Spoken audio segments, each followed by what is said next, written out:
할렐루야. 주님의 이름으로 사랑하는 연합교회 식구들을 축복하고 또 주님의 평안을 전합니다. 저희는 7월 초에 한국에 나왔습니다.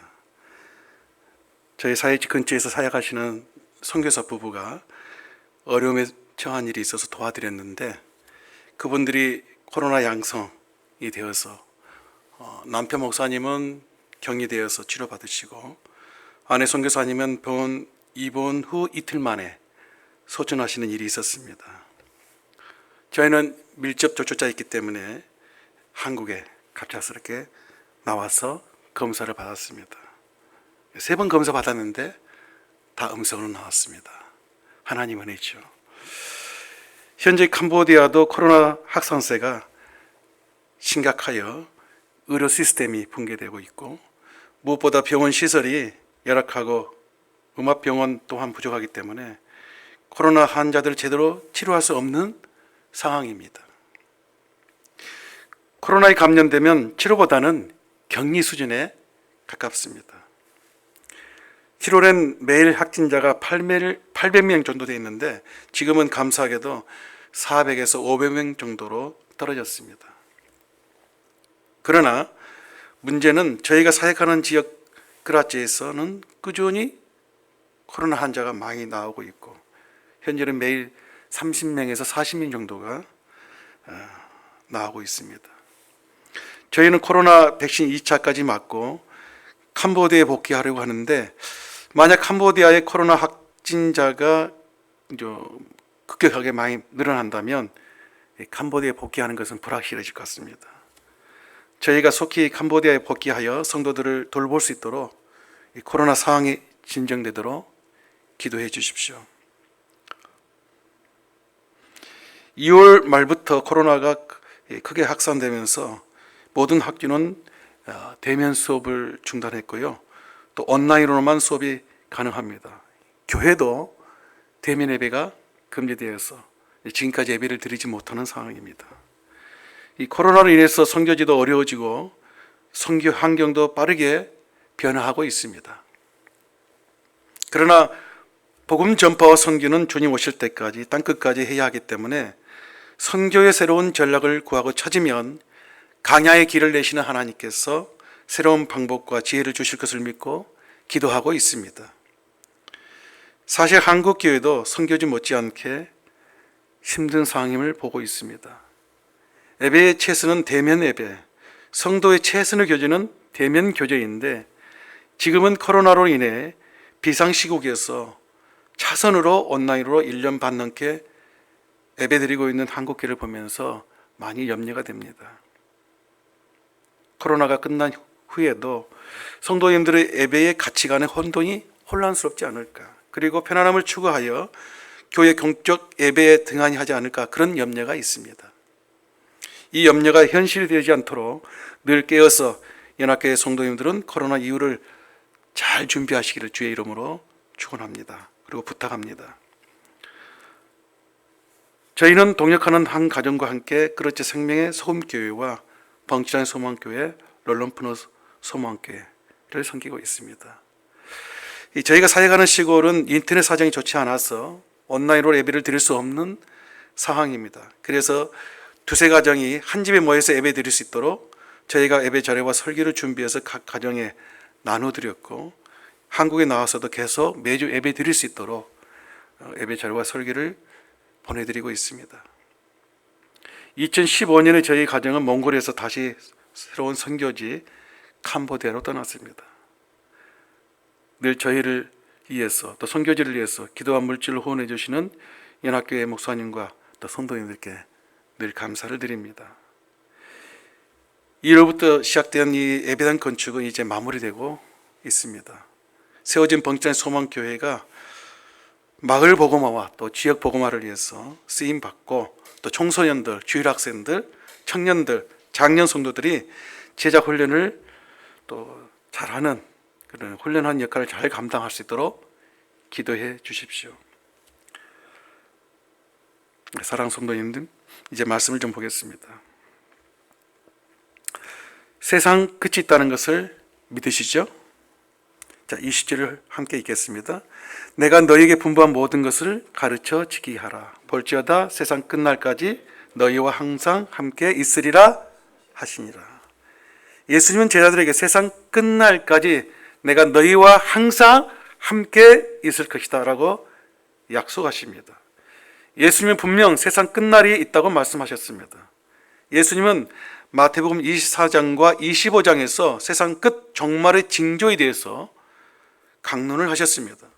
예수님은 제자들이 웅장한 성전 건물을 보며 감탄하자 이 성전은 돌 위에 돌 하나 남지 않을 것이라고 말씀하십니다.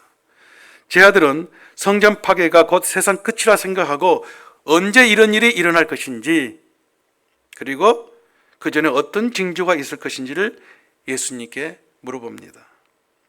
예수님은 멀지 않는 미래에 있을 성전 파괴와 세상 끝을 겹쳐서 예언하십니다. 이것은 이중 계시입니다. 예루살렘 성과 성전은 주후 70년에 로마에 의해서 파괴되므로 예수님의 예언이 성취되었습니다. 예수님은 언제 세상이 끝날 것이다 라고 말하지 않고 세상 끝이 있기 전 징조들에 대해서 제자들에게 자세하게 말씀해 주십니다. 그러면 마태복음 24장과 25장이 기록된 세상 끝날이 있기 전에 그 징조들이 무엇입니까? 그 징조들은 거짓 교사와 거짓 선지자가 출현할 것이다. 전쟁, 기근, 지진, 재난이 일어나고 그리고 그리스도인들은 복음 때문에 환난을 당하고 거짓 선지자들이 거짓말과 기적으로 그리스도인들을 지속적으로 미혹하고 이렇게 되면서 서로 미워하고 사랑이 식어질 것이다 라고 말씀하십니다. 예수님은 이런 징조들을 말씀하시면서 그러나 아직 세상은 끝은 아니다 말씀하십니다. 이 말은 세상이 끝나기 전에 징조들이 많이 있게 될 것이다 말씀하시는 거죠. 마치 무화과나무 가지가 연화해지고 잎사귀가 나오면 여름을 알리는 것처럼 이런 징조들이 있으면 곧 정말 주님의 재림이 가까이 왔다. 그래서 알고 깨어 준비하라는 것입니다. 그러나 정확하게 언제 세상이 끝날지는 아들도 천사도 모르고 오직 하나님만 아신다. 이렇게 예수님은 말씀하십니다. 그리고 예수님은 끝이 오면 누가 구원을 받게 될지 그리고 세상 끝은 어떻게 오는지를 말씀해 주십니다. 누가 구원을 받습니까? 천국 복음이 모든 민족에게 증언되기 위하여 온 세상에 전파되리니 그제야 세상 끝이 오리라. 마태복음 24장 13절 14절입니다. 그러나 끝까지 견디는 자는 구원을 얻으리라. 이 천국 복음이 모든 민족에게 증거되기 위하여 온 세상에 전파되리니 그제야 끝이 오리라. 천국 복음이 모든 민족 땅끝까지 증거되어 하나님의 택한 자들이 사방에서 다 나오게 되면 세상이 끝난다는 것입니다. 그리고 예수를 믿는 자들이 믿음 때문에 받는 모든 환난과 거짓 선지자들의 온갖 유혹을 또 그들에게 받는 모든 핍박을 끝까지 견디면 구원을 받는다는 것입니다. 세상 끝의 징조들은 크게 두 종류로 구분할 수 있습니다. 하나는 죽이는 것이고 또 하나는 살리는 것입니다. 기근, 전쟁, 재난, 전염병은 사람의 육체의 생명을 앗아갑니다. 거짓 선지자들은 사람의 영적 생명을 앗아갑니다. 이 모든 것의 공통점은 죽음이고 이 죽음은 곧 심판의 또 종말에 있을 심판의 징조입니다. 살리는 것은 무엇입니까? 천국 복음입니다. 세상이 끝나게 되는 징조 중 두 번째는 복음이 모든 민족에게 전해져야 한다. 병은 죽음의 징조입니다. 사람이 오래 산다 할지라도 결국 사람은 병들어 죽습니다. 창세기 5장 족보에서 이것을 잘 증명하고 있습니다. 아무리 오래 산다 한들 결국 죽습니다. 병이 죽음의 징조이듯 죽음은 세상 종말 심판의 징조입니다. 믿는 자에게 육체적 죽음은 부활의 과정이지만 불신자의 죽음은 두 번째 사망으로 가는 과정입니다. 종말의 심판이 있다는 징조들을 예수님께서 분명하게 미리 말씀해 주셨습니다. 심판의 징조들은 전쟁, 기근, 지진, 재난, 전염병, 거짓 선지자입니다. 지금 각지에서 전쟁과 이상기후 때문에 생긴 기근과 지진, 전염병으로 인해서 죽음의 소식들이 들려오고 있습니다. 지금도 테러와 코로나로 인해서 지구촌 곳곳에서 수많은 사람들이 죽어가고 있습니다. 하나님이 코로나를 허락하신 뜻은 많이 있을 것입니다. 그러나 그 뜻들 가운데 분명한 것은 종말의 징조입니다. 이것은 세상 끝날이 반드시 있고 그리고 그 심판이 가까이 왔다는 징조입니다. 세상 끝날의 징조에는 또 다른 징조가 있습니다. 이 징조는 사는 징조죠. 끝까지 견디는 자는 구원을 받습니다. 천국 복음이 모든 민족에게 증거되면 그제야 끝이 오리라. 하나님이 구원하시기로 작정한 자들, 택하신 모든 자들이 구원을 받게 되면 세상이 끝난다는 것입니다. 세상 끝은 오직 하나님의 주권에 속한 것입니다. 우리는 다만 세상 끝날까지 하나님이 구원하시기로 작정한 모든 자들이 구원 얻도록 땅끝까지 가서 복음을 전해야 합니다. 천국 복음을 믿으면 구원을 받습니다. 영생을 얻습니다. 복음이 전파되고 수많은 사람들이 복음을 듣고 회개하고 하나님께 돌아오는 것이 종말의 징조입니다. 이 징조는 사는 징조, 구원의 징조, 그리고 부활의 징조입니다. 사실 이 징조가 더 우리에게 중요하죠. 우리가 예수님을 믿고 하나님의 자녀가 되면 종말에 얻게 될 영생을 현재 이미 우리는 맛보고 있습니다. 그래서 종말에는 심판과 구원이 동시에 일어납니다. 예수님은 이것을 비유로 이렇게 말씀하셨습니다. 예수님이 재림하면 예수님 왼쪽에는 염소, 예수님 오른쪽에는 양들이 서게 될 것입니다. 염소에게는 영벌을, 양에게는 영생을 주실 것입니다. 미련한 처녀와 지혜로운 처녀의 비유에도 마찬가지입니다. 하나님 나라 밖에서 슬피 울며 이를 가는 자들이 있을 것이고 하나님 나라 안에서 예수님의 혼인잔치에 기쁨으로 참여할 자가 있을 것이다. 종말에 있게 될 이 심판과 구원의 비유는 이 외에도 복음서에 많이 기록되어 있습니다. 그렇다면 예수님이 다시 오셔서 믿지 않는 자들을 심판하시고 믿는 자들에게 영생을 주신다는 것을 우리가 말씀과 징조를 통해서 확신한다면 우리는 어떻게 살아야 합니까? 악한 영에 미혹받지 않도록 해야 합니다.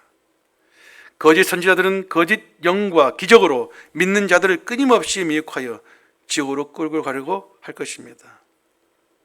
그래서 우리는 언제 오실지 모르는 예수님을 깨어 기도함으로 예수님을 만날 준비를 해야 합니다. 그 준비는 미련한 처녀와 지혜로운 처녀 비유에서 보여준 것은 등불과 기름을 준비하는 것입니다. 기름을 준비해야 되는데 그 비유 후에 계속되는 예수님의 비유에서 기름 준비는 말씀에 순종하는 것이고 하나님의 사랑을 실천하는 것임을 알 수 있습니다.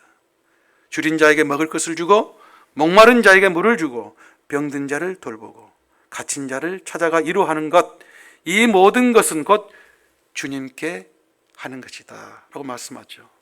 이렇게 말씀에 순종하고 하나님의 사랑을 실천하는 것이 곧 예수님을 맞이할 준비, 곧 기름을 준비하는 것이라고 합니다.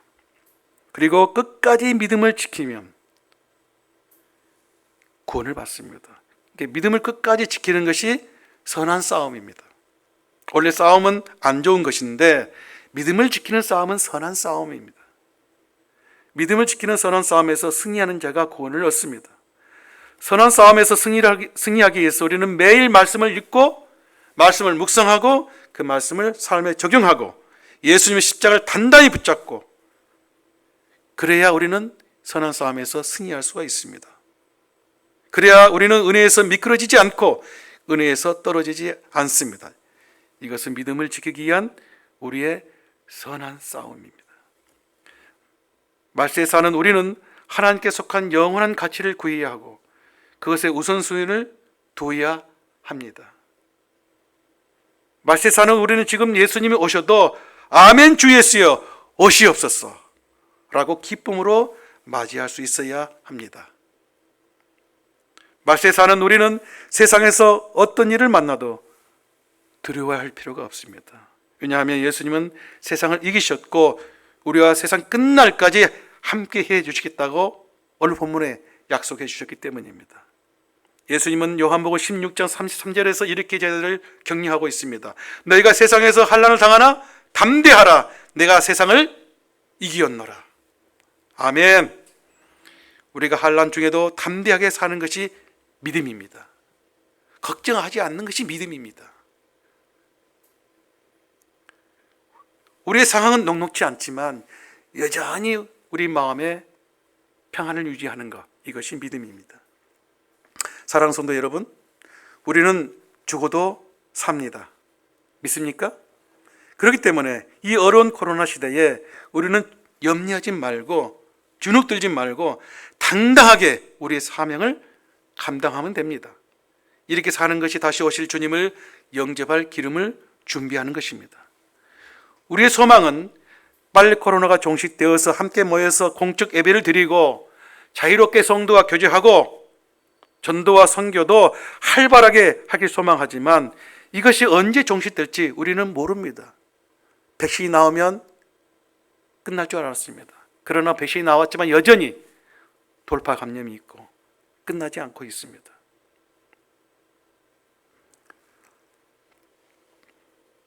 그러나 분명한 것은 역사의 주관자 되시는 하나님이 실수 없이 완벽하게 세상을 경영하신다는 것입니다. 우리는 그 하나님의 자녀입니다. 하나님이 우리를 품어주시고 책임져 주시고 인도하십니다. 아멘입니까? 왜냐하면 우리는 그리스도께서 피로 산 하나님의 소중한 자녀이기 때문에 그렇습니다. 그렇다면 세상 끝날까지 주님이 우리에게 주신 사명은 무엇입니까? 부활하신 예수님께서 11제자에게 명령하십니다. 너희는 가서 모든 족속으로 제자 삼아 아버지와 아들과 성령의 이름으로 세례를 주고 내가 너희에게 분부한 모든 것을 가르쳐 지키게 하라. 누가 제자들에게 이 명령을 주십니까?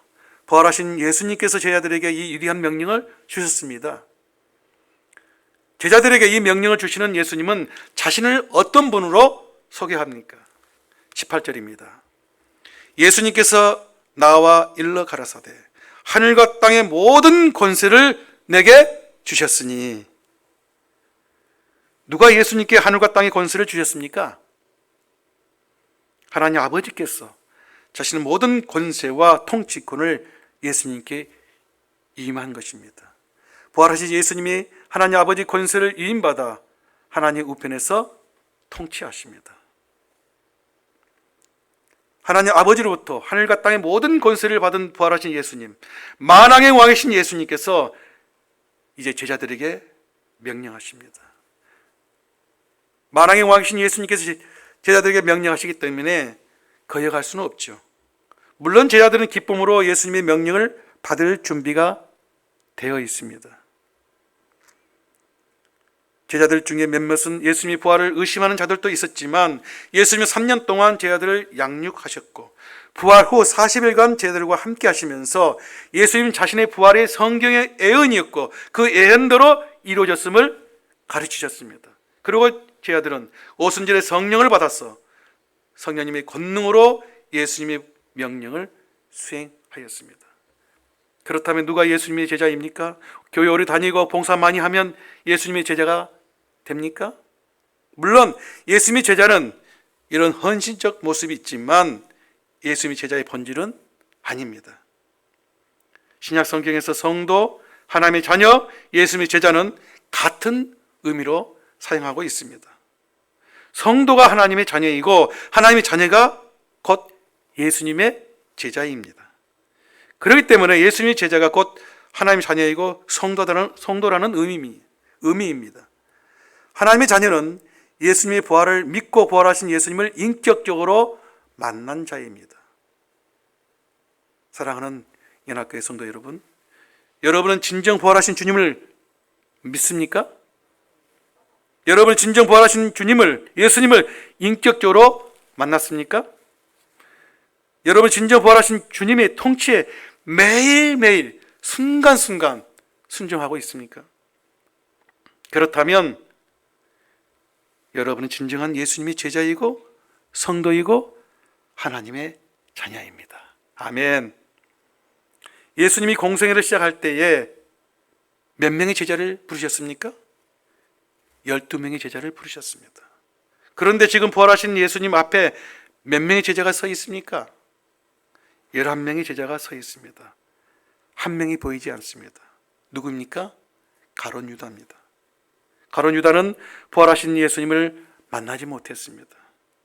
그의 출발은 예수님의 부르심으로 시작했지만 그의 마지막은 부활하신 주님 앞에, 예수님 앞에 서지 못했습니다. 그는 진정한 하나님의 자녀, 예수님의 제자가 아니었기 때문입니다. 우리가 예배에 참석한다고 자동적으로 우리의 구원이 보장되지 않습니다. 우리는 진정 부활하신 예수님을 만나야 합니다. 인격적으로 만나야 합니다. 그래야 우리는 구원을 받고 하나님의 자녀, 예수님의 제자가 됩니다. 물론 성숙한 예수님의 제자가 세워져 가는 것은, 예수님의 제자로 세워져 가는 것은 또 다른 문제이죠. 진정한 제자는 재림하실 때도, 예수님이 재림하실 때도 그 앞에 서 있는 자입니다. 여러분 모두 예수님이 이 땅에 다시 오실 때에 예수님 앞에 설 수 있기를 주님의 이름으로 축원합니다. 그때 예수님 앞에 서 있는 자가 진정 예수님의 제자요, 하나님의 자녀요, 복 있는 자요, 승리자입니다. 우리가 부활하신 예수님을 믿으면 하나님의 자녀, 예수님의 제자가 되는 것입니다. 이것은 소명입니다. 소명. 십자가에서 나를 위해서 피 흘려주신 예수님, 부활하신 예수님을 믿으면 이미 소명자가 되는 것입니다. 하나님의 자녀로, 성도로, 예수님의 제자로 부르심을 받은 거죠. 그 소명자가 사명자입니다. 성도의 소명은 하나님의 자녀됨이고 성도의 사명은 하나님의 뜻과 비전을 실행하는 것입니다. 하나님의 뜻과 비전은 하나님 나라 완성입니다. 그러므로 성도의 사명은 가서 복음을 전하는 것이고, 성도의 사명은 때를 얻든지 못 얻든지 항상 전도하는 것이고, 하나님 나라를 확정하고 완성하는 일에 온전히 헌신해야 합니다. 제자의 사명은 주님의 몸된 교회가 건강하게 세워져 가도록 기도하고 헌신하고 봉사하는 것입니다. 예수님의 제자는 하나님의 영광을 드러내는 삶을 사는 것입니다. 오늘 본문에 예수님께서 너희는 모든 족속으로 가서 제자 삼아라 이렇게 명령하셨습니다. 너희는 국경의 경계를 넘어 문화와 언어의 장벽을 넘어서 모든 민족 땅끝까지 가라는 말입니다. 우리가 복음을 전해야 할 범위는 땅끝입니다. 모든 민족입니다. 모든 사람들입니다. 우리는 모든 민족에게, 모든 사람들에게 복음을 전할 사명이 있고, 모든 민족은, 모든 사람들은 우리를 통해서 복음을 들을 권리가 있습니다. 우리 주위에 예수를 믿지 않는 자들이 있다면, 우리 가정에 예수님 믿지 않는 자들이 있다면 그들이 바로 땅끝입니다. 사마리아입니다. 예수님은 이스라엘만 위해서 이 땅에 오시지 않았고 모든 민족을 위해서 예수님이 이 땅에 오셨습니다. 하나님이 세상을 이처럼 사랑하사 하나님은 세상을 구원하시기 위해서 독생자를 보내셨습니다. 그래서 예수님을 믿는 자마다 멸망치 않고 영생을 얻게 될 것이다. 예수를 믿는 자들마다, 모든 사람들이 멸망치 않고 예수를 믿으면 영생을 얻게 된다는 것입니다. 바울도 동일하게 선포합니다. 로마서 1장 16절이죠. 내가 복음을 부끄러워하지 아니하노니 이 복음은 모든 믿는 자에게 구원을 주시는 하나님의 능력이 됨이라. 먼저는 유대인에게요, 그리고 헬라인에게로다. 이 복음은 모든 믿는 자에게 구원을 주시는 하나님의 능력, 믿는 모든 자들에게.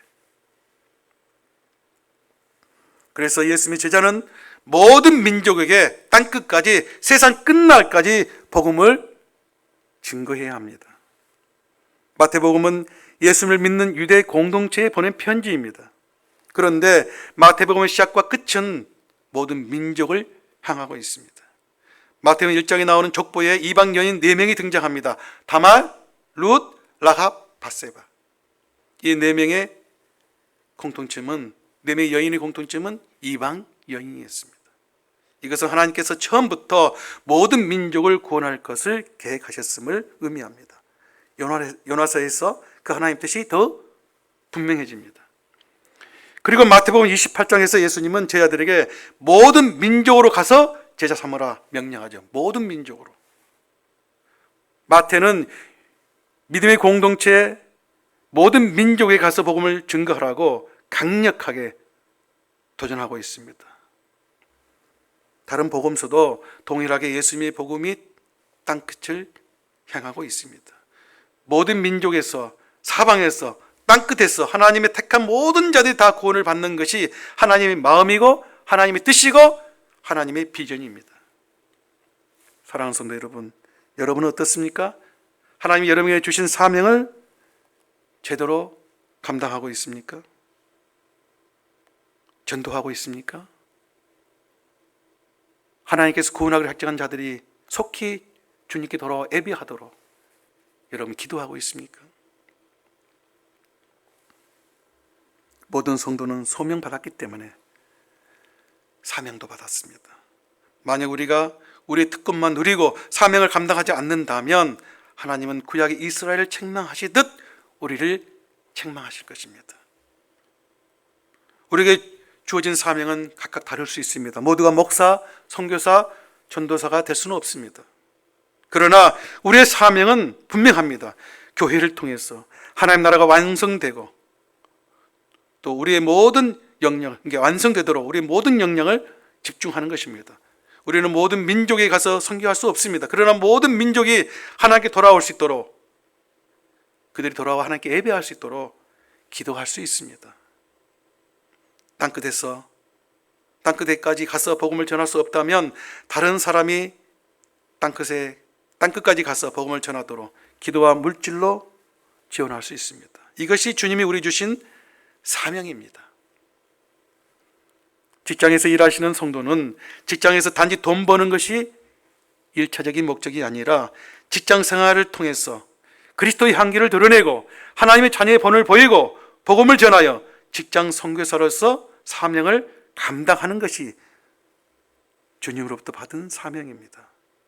모든 성도는 하는 일은 다를지라도 각자 처한 곳에서 전도자, 선교사의 삶을 살아야 합니다.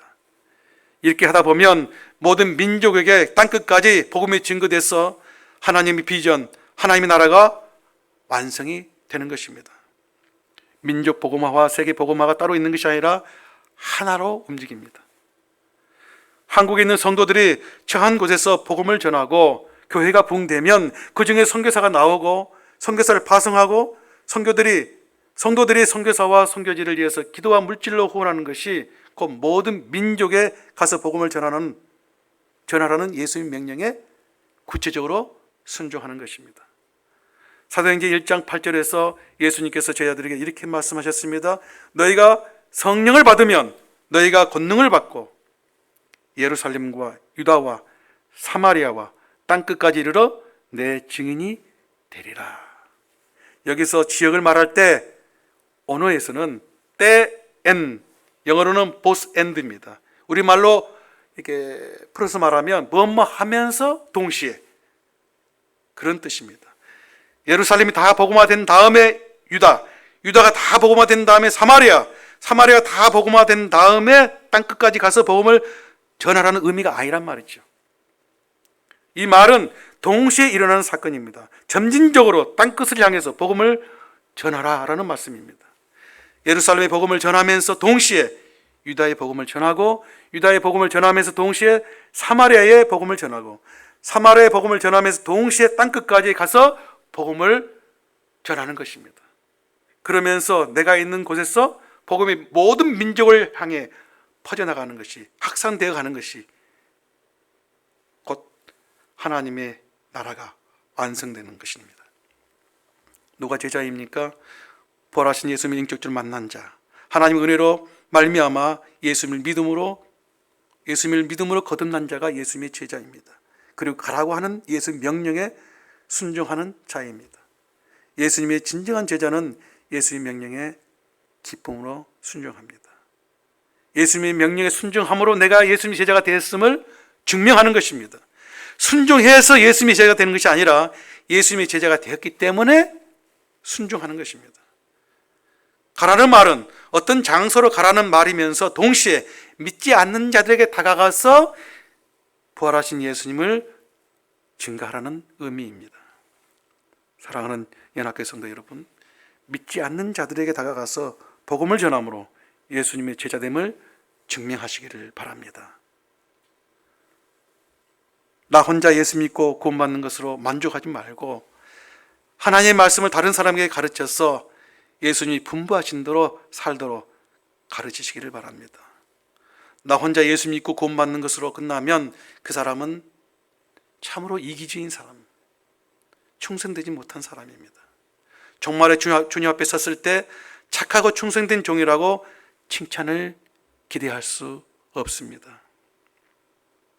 우리가 다른 사람에게 복음을 전해서 그 사람이 예수님의 제자다운 삶을 살도록 하기 위해서는 많은 기도와 눈물과 헌신이 필요합니다.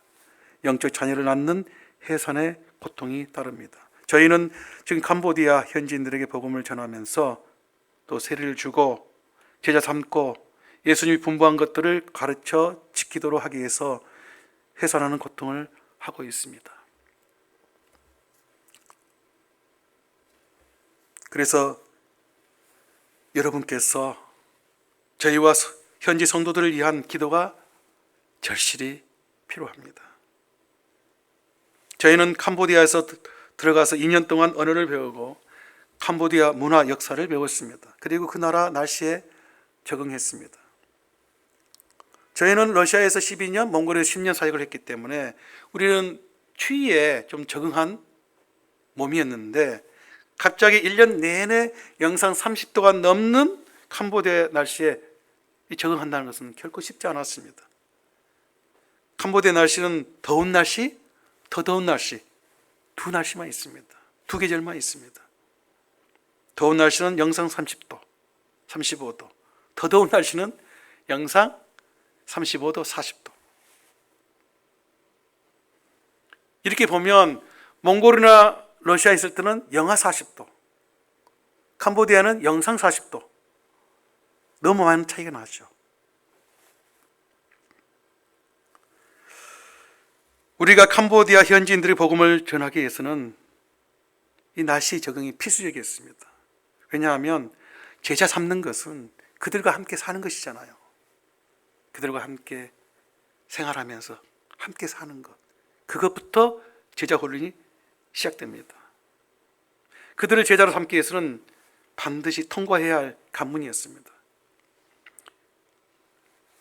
이제 6년 정도 지나니 어느 정도 캄보디아 날씨에 적응한 것 같습니다. 그래도 여전히 더위는 견디기 어려운 어떤 우리가 감당해야 할 몫이죠. 더운 캄보디아 날씨에 지치지 않고 건강하게 복음을 증거하는 사역을 감당하도록 기도해 주십시오. 그리고 현지인들을 제자로 삼기 위해서는 그들의 말로 복음을 선포하고 하나님의 말씀을 가르쳐야 합니다. 선교사가 그 나라 언어를 제대로 구사하지 못하면 제자로 키울 수가 없습니다. 왜냐하면 복음은 결국 그 나라 말로 선포하고 가르치고 양육해야 하기 때문이죠. 캄보디아 글씨 모양이 정말 생소하고 쓰는 것도 마치 그림을 그린 것 같았습니다. 정말 어렵더라고요. 한국어는 뜻은 몰라도 하루면 읽을 수 있잖아요. 어느 정도 하는 분들은 하루 정도면 뜻은 몰라도 읽을 수는 있습니다. 그러나 캄보디아는 3개월 열심히 공부해야 겨우 읽을 수 있습니다.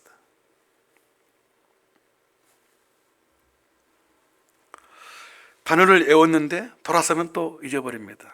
제가 캄보디아 갔을 때가 52세. 잊을 수 있는 나이죠. 그 정도 되면. 러시아나 몽골어를 공부했을 때는 할만했는데 캄보디아를 공부할 때는 좀 힘들다, 그 생각을 했습니다.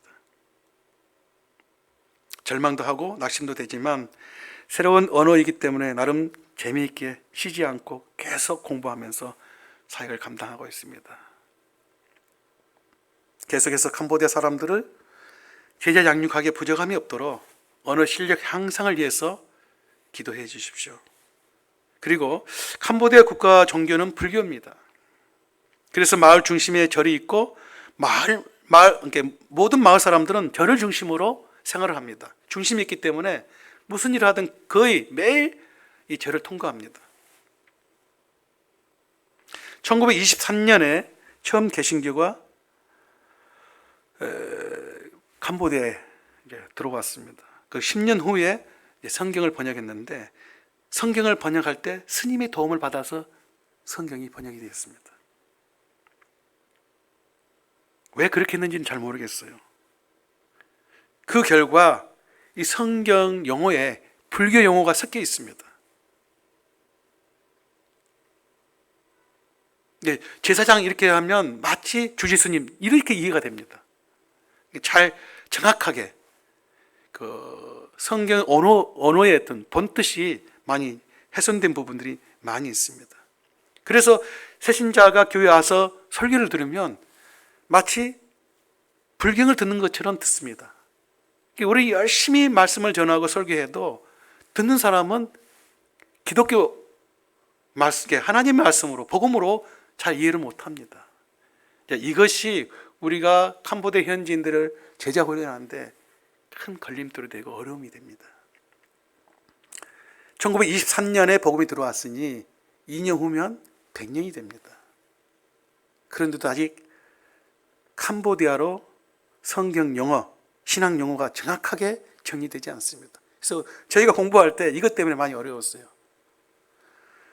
명확한 성경 용어가 또 신앙 용어가 준비된 어떤 정리된 것이 있었다면 그걸 보고 공부하면 되는데 그것이 없기 때문에 각자 알아서 이리저리 자료를 모아서 공부해야 하기 때문에 그것 때문에 많이 어려웠습니다.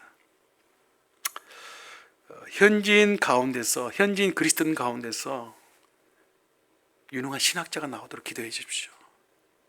선교사는 한계가 있습니다. 그곳에 태어나지 않았기 때문에 그곳의 문화를 정확하게 이해할 수가 없습니다.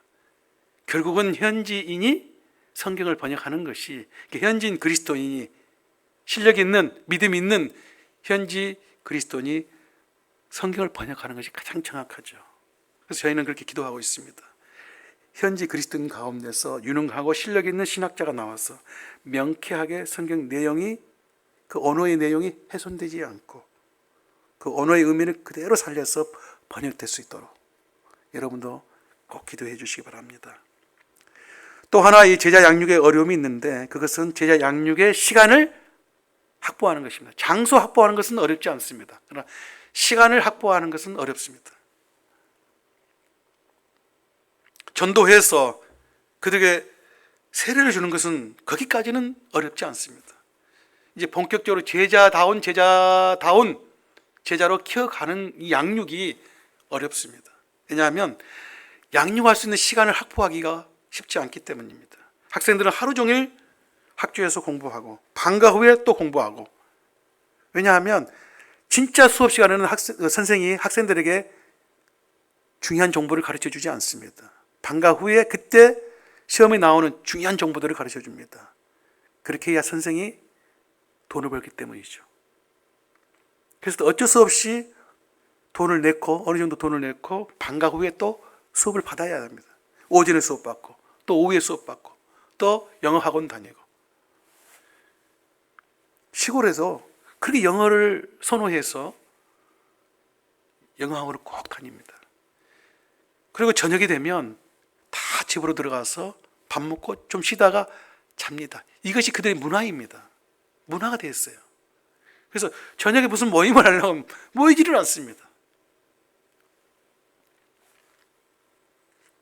이런 문제들을 해결하는 대안으로 그렇죠. 생명의 소금 교회 안에 학사와 한국 문화센터를 세우기를 지금 기도하고 준비하고 있습니다.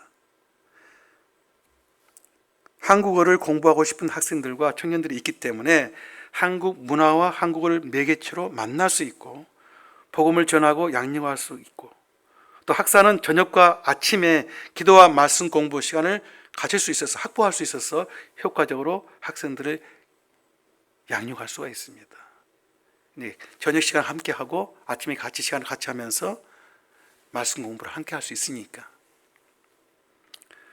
저희들이 캄보디아에서 복음을 전하고 성도들을 제자로 키워가는데 만나는 이 모든 문제들을 극복할 수 있도록 지속적으로 관심 가지고 기도해 주시기를 바랍니다. 말씀을 맺습니다. 사랑하는 성도 여러분, 여러분 진정 예수님을 나의 주 나의 하나님으로 영접하셨습니까? 여러분은 진정 부활하신 예수님을 인격적으로 만났습니까? 그렇다면 여러분과 저는 하나님의 자녀, 하나님의 나라 백성, 하나님의 제자, 하나님께 택한 족속입니다. 그리고 동시에 여러분과 저는 주님으로부터 사명을 받은 자입니다. 이제 우리는 이 땅에서 세상 끝날까지 이 주님이 우리 주신 사명을 감당해야 합니다. 예수님의 재림이 임박했다는 강력하고 많은 징조들을 우리는 보고 있고 듣고 있습니다. 그래서 우리는 더욱더 깨어서 기름을 준비하며 다시 오실 예수님을 기다려야 합니다. 세상 끝날까지 예수님 제자들의 사명은 분명합니다. 몰라서 사명 감당하는 것이 아닙니다. 게을러서 불순종해서 우리의 사명은 너무나 분명한데 그것을 감당하지 않고 있는 것이죠. 이제 주님이 우리 주신 사명, 주님의 사랑을 실천하는 것, 거룩하게 사는 것, 순결한 그리스도의 신부로 사는 것, 그리고 땅끝까지 가서 하나님이 구원하기로 작정한 자들이 다 구원받도록 복음을 전하고 제자 삼는 것입니다. 우리는 이 사명을 온전히 감당하도록 더욱더 깨어 함께 기도하고 헌신해야 합니다. 이 사명을 넉넉히 감당하시는 연합교회 모든 식구들이 되시기를 주님의 이름으로 축원합니다.